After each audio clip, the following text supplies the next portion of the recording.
Hinawakan niya ang kamay ko, sabay tumangu-tango siya na batid niyang maintindihan ko rin. Kahit naguguluhan ako at wala akong maintindihan sa mga sinasabi niya, ay nanatili ako nakatitig sa kanya at pinakikinggan lang siya.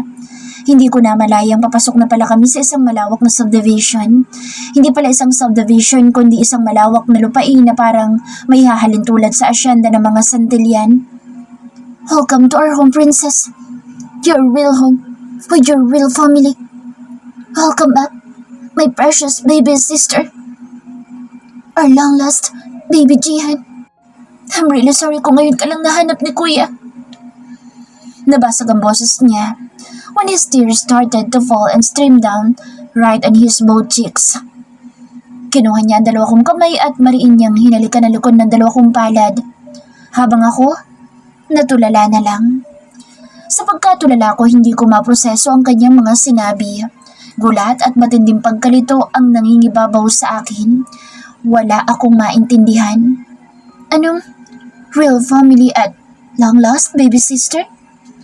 Tulala lang ako nakatitig sa kanya at pilit kong iniintindi lahat ng kanyang mga sinabi at kung bakit siya ngayon umiiyak sa aking harapan na bakas ang saya pero nandoon din ang labis na kalungkutan at pangungulila. Kahit na anong pag-intindi ang gawin ko, wala talaga akong maintindihan sa mga nangyayari. We are here. Nakangiting anunsyo ni Rad nang tumigil kami sa isang napakalaking bahay. Hindi ito bahay kundi isang bagarang mansyon. Umayo si Pancho at mahigpit na hinawakan ng isa kong kamay. Let's go. They are waiting for you. Ngumiti siya. Wala akong maintindihan, Pancho. All your questions will now be answered. Kaya, halina tayo sa loob. Our mama and papa are waiting for you. Hindi niya na ako hinintay pang makapagsalita nang nauna siyang bumaba ng sakyan at marahan akong hinila palabas. Ngayon ay nakatayo na ako sa isang mansyon na pagkalaki-laki. Malaki pa ata sa mansyon ng mga Santillan at hindi hamak na mas moderno ito. Hindi ko naman magawang maihakbang ang mga paa ko. Pakiramdam ko'y napako na lang ako at ayaw humakbang papasok sa loob ng kanilang malaking bahay. May kung ano sa pakiramdam ko na sa oras na umapak na ako sa loob, magbabagong bigla ang buhay ko. Sa lahat ng sinabi ni Pancho sa akin, ayaw tanggapin ang isip ko, pero ang puso ko hindi ko alam kung bakit ganito. Pakiramdam ko ay may kung anong humihila sa akin sa loob na harapin sila. Ngunit ang mga paa ko ay ayaw makisama. Ako daw ang nawawala niyang kapatid, ang matagal niya nang hinahanap. Higit dekada ng taon pero hindi ko iyon lubusang mapaniwalaan. Wala akong kapatid. Si Inang ang nanay ko. Yun ang paulit-ulit na sinasabi ko sa aking isipan. Imposibleng nabibilang ako rito sa ganito karangyang pamilya. Sinasabi ng aking isipan na napaka-imposible noon. Nagkakamali ka, Pancho. Seryosong sambit ko. Hindi akong nawawala mong kapatid. Hindi ako nabibilang sa lugar na ito.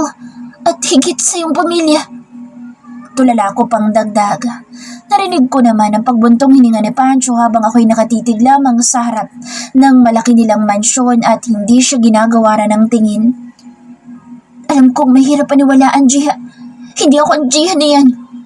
Putol ko sa kanya, tinarap ko siya. Kita ko ang biglang pagguhit ng sakit sa kanyang muka kasabay ng paglamlam ng mata. Naintindihan kong ilang taon ang ginugol niya para hanapin ang taong matagal na niyang hinahanap at yun ay ang kapatid niya. Pero alam ko sa sarili kong hindi ako yun. Si Inang, ang kinamulatan at kinagustan kong ina. Hindi niya magagawang alagaan ako at mahalin ako kung hindi niya ako totoong anak. Nagkakamali lang si Pancho. Mariin na lang siyang napapikit at diretso niya akong hinarap. Eunice, pakinggan mo na muna lahat bago mo yan sabihin. Hindi kita dadalhin dito kung wala akong sapat na basehan. Hindi ako para kumupkup na ibang tao at basta lang sabihin kapatid ko. I brought you here dahil dito ka talaga nabibilang at hindi sa layo na iyon. Mahabang sinabi niya ng may diin. Pasok na kasi nang maintindihan mo. Tama si Kihan. Hindi kami para magdala ng ibang taong walang kadalaman sa amin. Maliban na lang kung magka-girlfriend itong si kuya mo. Yun lang ang dadalhin niya rito bukod sa'yo. Panggagatong naman ni Rad habang prente lang na nakapamulsa. Sandali ako natahimik. May punto sila pero Huminga na lang ako ng malalim at nagdesisyong pumasok na at hindi naman pwedeng nakatayo lang kami rito. Para na nga rin maintindihan ko ang kanilang mga sinasabi. Ngunit isa lang ang malinaw sa akin. Hindi ako ang Jihan na iyon. Sumama na ako at iginiya na nila ako sa loob. Kung maganda sa labas ay mas maganda rito sa loob. Nilibot ko ng tingin ang buong kabahayan. Papasok kami sa isang living room na ubo din ng lawak. Kasi laki na ata ng buong bahay namin ni Inang sa probinsya. Dumako naman ang tingin ko sa mag-asawa na nakaupo sa magarang mahaba at puting sofa. Hindi pa sila gaanong katandaan, mga nasa late 40s na rin. Maliban doon sa babae na mukhang dalaga pa. Ang ganda niya. Ang lalaki ay malaki ang hawig kay Pancho, parang old version ng binata. Ito na marahil ang kanyang papa. Dumako naman ako sa babae. Napakaganda nito at ngayon ko lang napansin na mukhang nasa late 30s lang ito at mukhang alagang-alaga pa ang kutis. Mukha siyang isang housewife na high maintenance. Mukhang dalaga pa ring tingnan. Mama niya ito? Nahiya akong bigla. Mukhang ate lang siya ni Pancho, hindi mama. Naalala ko sinabi ni Rad sa akin nung nasa sakyan kami. Kahit may edad na raw ang mama ni Pancho, habuli pa rin daw ng kalalakihan. Kaya naman pala habulin pa rin ng mga kalalakihan. Ganito ba naman kaganda at mukhang dalagang-dalaga pa? Baka kaya pa nitong makahalina ng mga lalaking kaedad ko. Panandalian ko tuloy nakalimutan kung anong dahilan kung bakit ako dinala dito ni Pancho. Sinasabi niyang ang mama at papa niya ay mga magulang ko rin. Mas lalong ayokong maniwala. Habang papalapit kami, ay unti-unti rin silang nag-angat ng tingin sa amin kasabay ng dahan-dahang pagtayo at mababakas ang labis na pagkatulala. Nagulat pa ako nang biglang umiyak ang ina ni Pancho nang makita ako. Isa po ang bibig na nakatitig sa akin. Ang papa naman niya ay nanatiling napatulala na lang sa akin. Ngunit nandoon din ang biglang panunubig ng mga mata at iisa lang ang mababasa sa kanilang mga muka. Ang labis na pangungulila. Unti-unting lumakad papalapit sa akin ang ina ni Pancho at habang siya ay papalapit, parang nananalamin lang ako. Ganito rin ang naramdaman ko nang matitigan ko si Pancho ng malapitan, ngunit mas malala nga lang ngayon dahil babae ito. Patuloy rin sa pagdaloy ang masaganang luha mula sa magaganda niyang mga mata at unti-unti niyang inabot ang aking pisngi. Hinawakan niya magkabilang mukha ko at pinakatitigan akong mabuti habang ang bibig ay nakaawang at bukas sara na parang ang daming gustong sabihin. My baby! Lumuluhang sabit niya sabay marahang hinaplos pa ang magkabila kong pisngi. My baby Jihan! Muli niyang sinabi, kasama na ang pangalang iyon na alam kong hindi akin at hindi ako iyon. Ngunit hindi ko man lang naramdamang lumuluha na rin pala ako. Hindi ko man lang ding namalaya na nadadala na ako sa ipinakikitang ito ng mama ni Pancho. May kung ano rin ang kumukurot sa puso ko na makitang umiiyak ito habang ang mga mata niya'y puno ng labis-labis na pangungulila. Tulala akong umiling habang nakatitig din sa kanyang mga mata. Hindi po ako ang... Hindi ko na naituloy ang gusto ko sabihin nang bigla niya akong niyakap ng mahigpit. Ubod ng higpit na parang ayaw na niya akong bitawan. Promise me na hindi mo na ulit iiwan si Mama.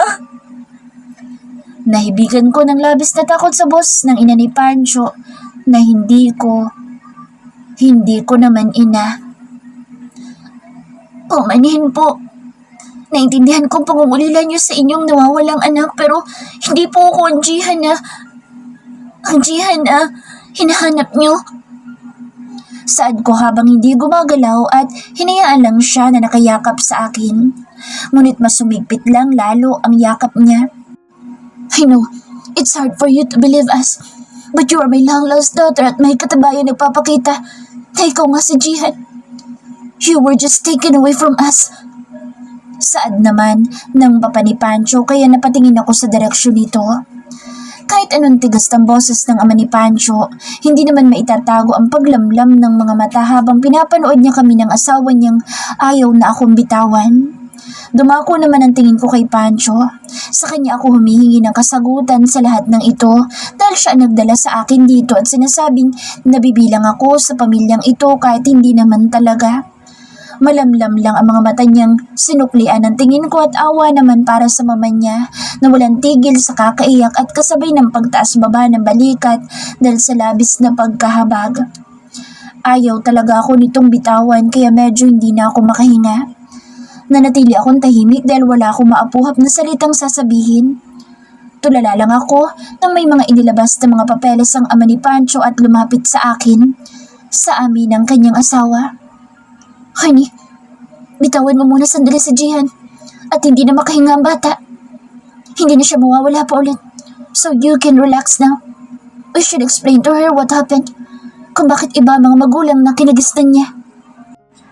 Unti-unti binitawan na ako ng ina ni Pancho ngunit bago niya pa ako lubayan, hinalikan niya ako sa magkabila kong pisngi at nangislap ang mga mata niya na muli akong pinakatitigan ng hindi niya nililingon ng asawa. You're so beautiful. Emosyonal niyang sinabi habang wala pa rin siyang tigil sa pag-iyak at patuloy na hinahaplos ang aking buhok pati na rin mukha. Don't leave us again, my baby. Huwag mo na ulit kaming iiwan, lalo na si Mama. Puno ng pakiusap niya habang nagsusumamo din ng mga mata. Hindi ko mapigilang mahabag habang pinakikinggan ang pagmamakaawa sa boses niya na huwag ko siyang iwan. Kahit ngayon lang kami nagkita at may kung anong bagay din sa loob ko na ayaw na siyang makitang umiiyak ng ganito. Ikababaliw ko na kapag nawala ka pa ulit kay Mama. Pinagdilit niyang aming mga noo habang hinahaplos niya naman ngayon na magkabila akong pisngi. It's been years, baby. Not just years. Kundi buong buhay namin nilaan namin kakahanap sa iyo and now, we already found you. Your kuya found you. Dumako ang tingin niya kay Pancho at lumapit ito sa amin. Hinawakan niya ang pisngi ng panganay niyang anak. Baka sa mukha ni Pancho ang pagiging emosyonal na halatang pinipigilan lang. Thank you, anak. Thank you for bringing her back. All your sacrifices are worth it. She's now here. Your baby sister is now here. Pareho niya kaming niyakap ni Pancho. Nang dumako ang tingin ko kay Pancho, hindi na rin ito napigilan lumuha at tumango na lang, sabay ngumiti sa kanyang mama. Batid na sulit lahat ng pagod niya sa paghahanap. Ang papa naman niya lumapit at ito naman na yumakap sa akin na ubo din ng higpit. Namumula ang mga mata nito ngunit sinikap na wag maluha sa harapan namin. Pareho niya kaming niyakap ni Pancho. Good job, son. Puri niya kay Pancho na ikinangiti at ikinatangulang nito. Humiwalay siya sa amin sa pagkakayakap at pinakatitigan akong mabuti. You, Jihan, her daughter, we are your real family and you're now with us. Wala nang makakakuha pa ulit sa'yo. We'll make sure of that. Isang halik sa noo ang iginawad niya sa akin matapos niya iyong sabihin. These are all the proofs that you, Jihan Adelat, the Marciaga, is our long-lost daughter and taken away from us by your babysitter named Herlinda 18 years ago. Iniabot sa akin ng papa ni Pancho ang mga hawak niyang papeles. Nanginginigang kamay kong tinignan ng DNA test na may kasama mga litrato ng baby na karga ng isang babysitter na may suot na pink na uniforme. Kahit na bata pa rito ang inang ko, masasabi kong siya nga ito. Ang inang ko ito. Nakakandalabo ng paningin ko dahil sa pagragasa ng aking luha habang tinitingnan isa-isa ang mga litrato. Meron pang kuha rito na isang batang lalaki na palagay ko si Pancho. Edad mga 5 taon pa lang siya rito.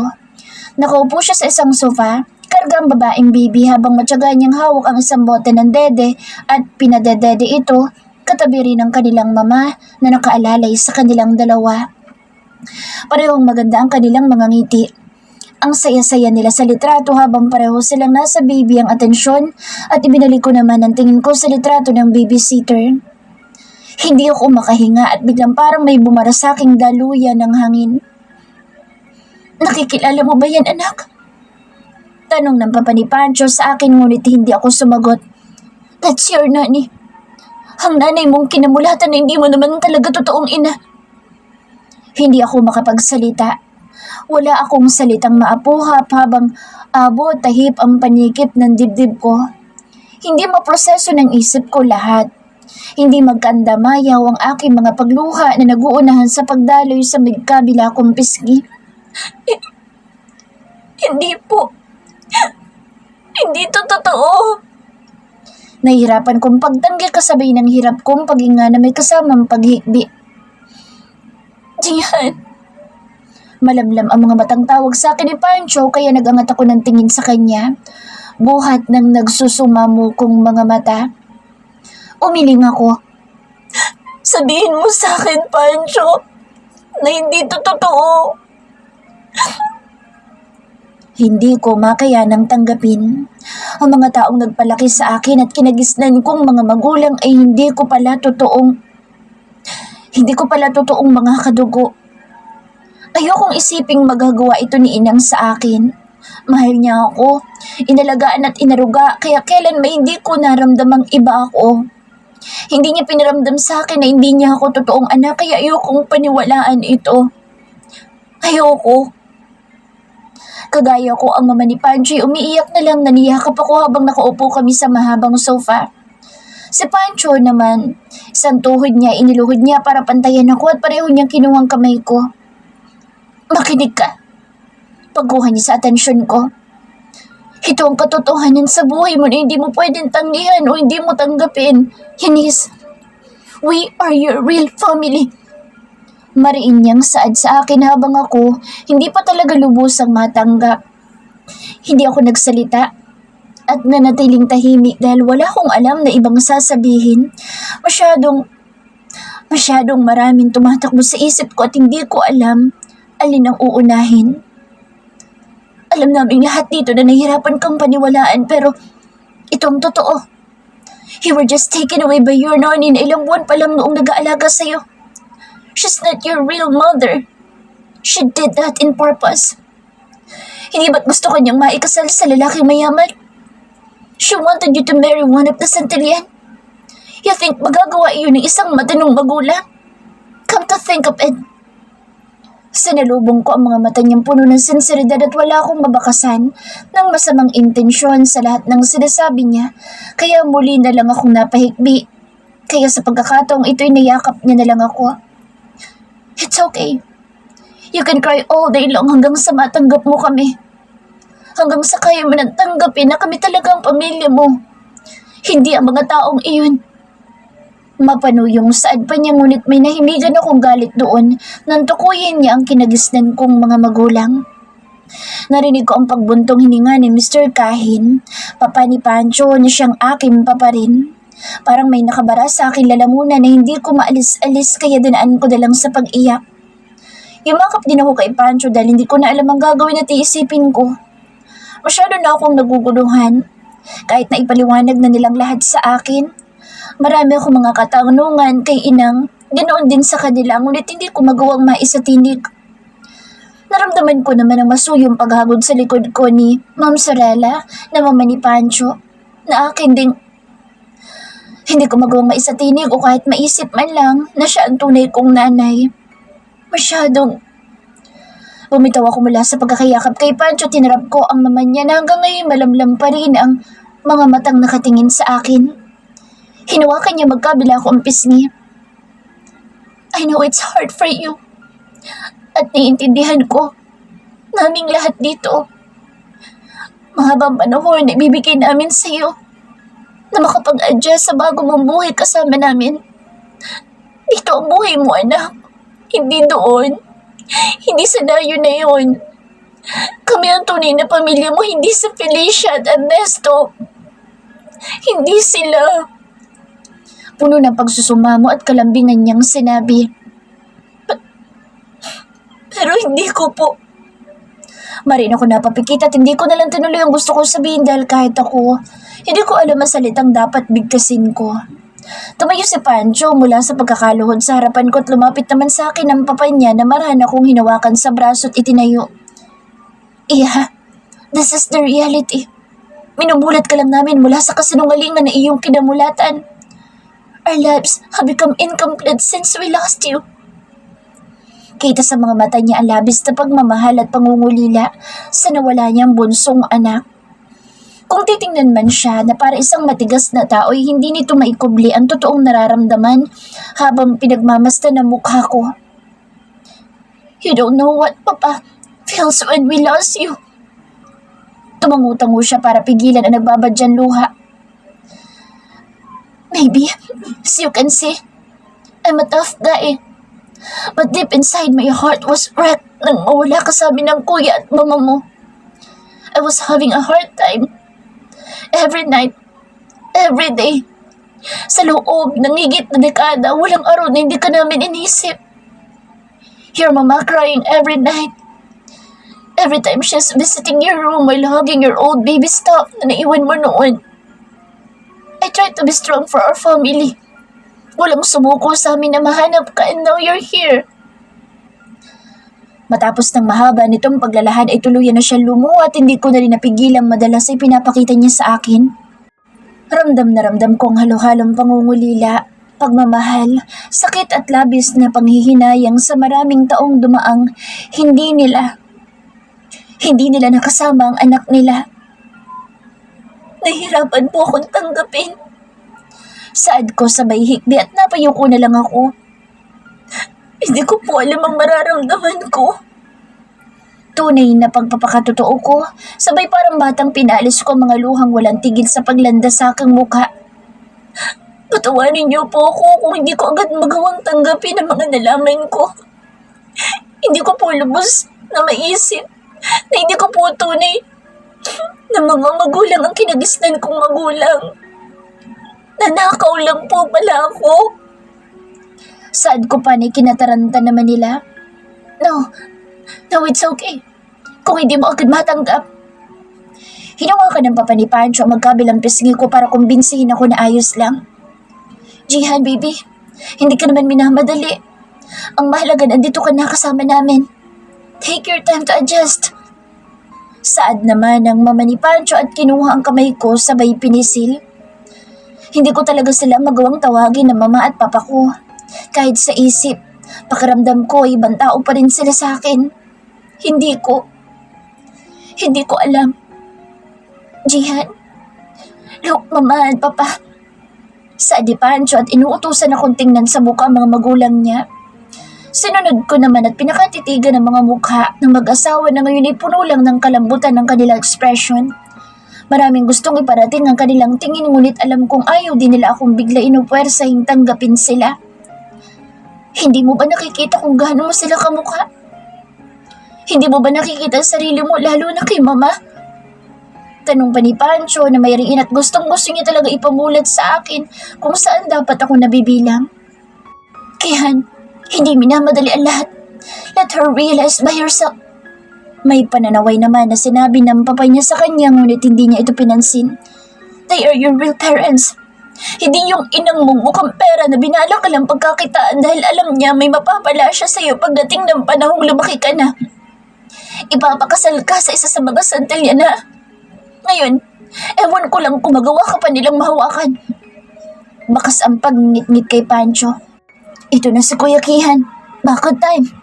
Biglang sabat ni Rad na hindi ko alam na nandito pa pala. May hawak itong isang platito at tinidor. Abalang umangata ng cake sa gilid at prenteng nakaupo at nanonood lang sa amin. Iba rin itong si Rad. Parang nanonood lang siya ng family drama na palabas sa TV.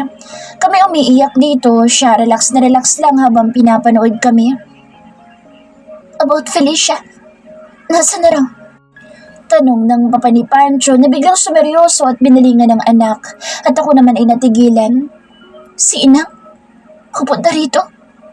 She's on her way with our men. Nalaban pang araw pa. Binalak matumakas. Sagot ni Pancho sabay ngumisi. Si Inang po? Pinasundo niyo? Yes, dear. Ngayon kami maghaharap niyang babaeng iyan ay tinuring mong mahal na ina. Kahit isang demonyo naman talaga. Ani ng mama ni Pancho. Ang kaninang malambing na mukha nito at ang malumanay niyang boses ay napalitan ng katarayan at katigasan. Malakang kasalanan niya ni Felicia. She has to face her consequences of what she did. And my advice to you, anak, be ready and be strong. Alam ko masakit itong masasaksihan mo, pero you have to get ready to face the reality. She's not your mother. She's a theft and a criminal. Third person's POV. Kamusta, Herlinda? O mas tamang tawagin, Felicia? Bungad ni Sorella, buhat ng matigas na boses, habang diretsyong nakatitig sa mukha ng babaeng kumuha sa anak niya. Felicia looked at them in horror na halos lumuwa ang mga mata nito habang isa-isa niyang pinasadahan ng tingin ng mga demersyaga na noon ay kanyang pinagsilbihan. Si Sorella, Kahin, at si Pancho? Hindi naman makapaniwalang tumagal ang tingin ni Felicia sa binata na noong nakaraan lang gusto niyang pagsalitaan na masasama sa paglapit-lapit nito kay Eunice. Hindi niya lubos sa kalaing ito si Kihan, ang batang lalaki noon. Para siyang nanigas na tuod habang sinasalubong ang malamig nitong tingin sa kanya. Huli, dumako ang tingin niya kay Eunice. Puno ng mga katanungan ng mga mata nitong nakatitig lang sa kanya habang tahimik na umiiyak. Inang! Lumuluhang tawag ni Eunice. Hindi niya na napigilang maging emosyonal na makita itong ayos ang lagay ngayon at walang nangyaring masama. Gusto niya itong yakapin ngunit ngayon wala na siyang karapatan ni hawakan ito. Totoo po ba? Pinilit ni Eunice iwasto ang kanyang boses upang mabigkas ang salitang gusto niyang itanong. Totoo po ba na kinuha niyo lang ako sa kanila? Sa pagkakataong ito'y pumiyok na siya. Napayuko si Felicia at unti-unti lumuhod sa harapan nilang lahat at mahigpit na nalukot ang suot niyang saya habang si Eunice ay nakasunod lang ng tingin sa kanya at gustuhin man itong itayo ang kanyang ina ngunit napako na lang siya sa kinatatayuan. Patawarin mo ako na. Sa pagkakataong ito'y nabasag na ang boses ni Felicia habang nakayuko. Totoong hindi ka akin.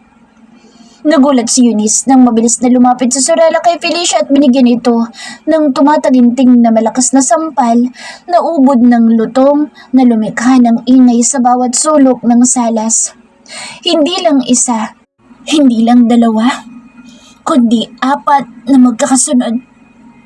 Honey, lumapit na si Kahin para awatin ng asawa habang si Eunice ay napaawang na lang ang bibig at si Pancho walang bakas ng kahit na anong reaksyon ni awa para kay Felicia. Wala. Huwag mong matawag-tawag na anak ang ano ko. She's not your daughter. You theft. Bagay sa'yo sa kulungan. Naintindihan mo ba? Puno ng pagngangalit na sigaw ni Sorella. Nagtatagis at nagpupuyos ang kalooban nito dahil ang lakas pa ng loob sabihin o mabanggit na anak niya si Eunice matapos ng lahat-lahat. Hawak ni Kahin ng asawa upang pigilan ito sa pagsugod muli kay Felicia na walang balak lumaban at halos nagkanda bali-bali na ang leeg sa pagkapaling dahil sa malakas at dobling mag-asawang sampalang natanggap niya mula rito. Umiyak na lang sa Felicia at pagapang na lumapit kay Sorella at humawak siya sa magaganda nitong mga paa. Suot ang magarang takong. Nagsusumamo siyang tumingala dito. Patawarin niyo ako, ma'am. Doon mas naghalo-halo ang pakiramdam ni Eunice. Habang hindi siya makagalaw, nanonood lang sa inang niya na ngayon nagmamakaawa. Gustuhin man niya itong lapitan ngunit naninigas siya at hindi niya maihakbang ang mga paa. Natulala na lang siya sa kanyang nasasaksihan at naririnig. Patawarin? Nagpapatawa ka ba? Mataray at patuyang tanong ni Sorella sabay peking tumawa at suminghal. 18 years, Felicia! 18 years! You took away my daughter. You know how much you made their lives miserable after what you did? Hindi nagsalita sa Felicia at umiyak na lang. Habang hinihimas ang paa nito, batid ang pagmamakaawa. Sobra mong ginulo ang buhay namin. You took her for granted. Kinuha mo siya dahil alam mong paglaki ng anak ko malaki magiging pakinabang niya. Pagtutuloy ni Sorella na puno ng galit at samaan ng loob. You deserve to be jailed. You deserve it. Hindi na nakayanan ni Eunice kaya pumagitna na siya. Dinaluhan niya ang kanyang ina ngunit bago pa lang niya mahawakan ito'y pinigilan na siya agad ni Kihan sa braso at umiling. Don't! Mariin itong pigil sa kanya. Don't you dare touch her, Jihan! Mariing utos din ni Sorella at si Kahin ay umiling din. Batid na wag siyang gumawa ng anuman para kay Felicia. Pero nakabag naman na tiningnan ni Eunice sa Felicia, ang kanyang inang na nagpalaki sa kanya. Siya po ang nagpalaki sa akin. Kahit na anong nagawa niya, maayos niya po akong She's not your mother! Sigaw ni Sorella na ikinapitlag ni Eunice sa gulat dahil nagawa siya nitong sigawan. Agad namang lumamlam ang mata ni Sorella nang makitang nabigla si Eunice dahil sa nagawa niya itong sigawan nang hindi niya sinasadya. Nilapitan niya ang anak, sabay hinawakan sa magkabilang pisngi. Umiling si Sorella sabay tinuro sa Felicia na nakaluhod pa rin at nagmamakaawa para sa kapatawaran nila habang ang tingin niya ay nasa anak niyang si Jihan na ngayon ay masyadong nagugulantang.